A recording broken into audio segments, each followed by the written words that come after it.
Menteri Koordinator Bidang Perekonomian Airlangga Hartarto memastikan pemerintah akan memberlakukan work from home atau WFH setelah periode Lebaran 2026.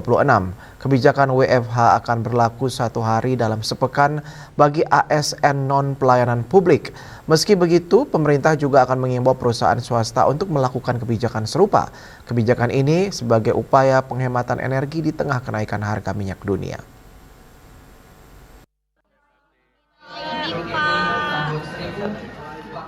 Pemerintah memastikan bakal menerapkan kebijakan work from home atau WFH 1 hari dalam sepekan bagi aparatur sipil negara ASN. Menteri Koordinator Bidang Perekonomian Airlangga Hartarto mengatakan meski aturan teknis pelaksanaan WFH masih disusun, namun kebijakan tersebut dipastikan mulai diberlakukan usai Lebaran.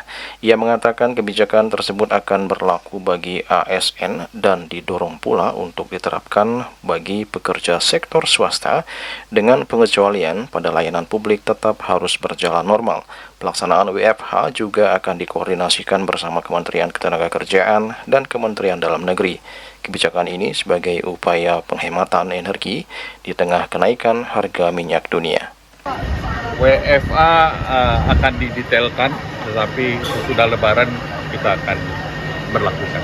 Untuk ASN aja atau ada himbauan ASN maupun himbauan untuk swasta, tetapi yang tidak bukan pelayanan publik ya. Belum.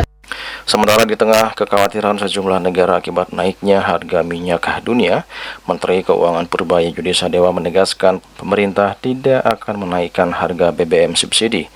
Purbaya menjelaskan pemerintah akan menyerap tekanan harga minyak menggunakan anggaran pendapatan dan belanja negara. Selain itu, Purbaya juga memastikan agar defisit tetap terjaga di bawah 3% dengan melakukan berbagai langkah atau upaya, salah satunya dengan mengandalkan windfall profit tax atau pajak tambahan yang dikenakan pemerintah terhadap industri tertentu yang memperoleh keuntungan di atas rata-rata. Harga BBM subsidi naik nggak Pak? Tidak. Dipertimbangkan nggak walaupun nanti harganya tembus? Jadi kita absorb tekanan terhadap perekonomian di APBN. Kalau kita lepaskan nanti kayak negara-negara lain pada panik tuh orang-orang. Jadi masyarakat mesti ngerti juga bahwa para APBN adalah mengabsorb shock seperti ini, sehingga masyarakat masih bisa melakukan bisnisnya, kegiatannya tanpa kenaikan beban yang berlebihan. Itu yang kadang-kadang dilupakan orang. Juli Suwarto dan Ketut Sumadiasa melaporkan.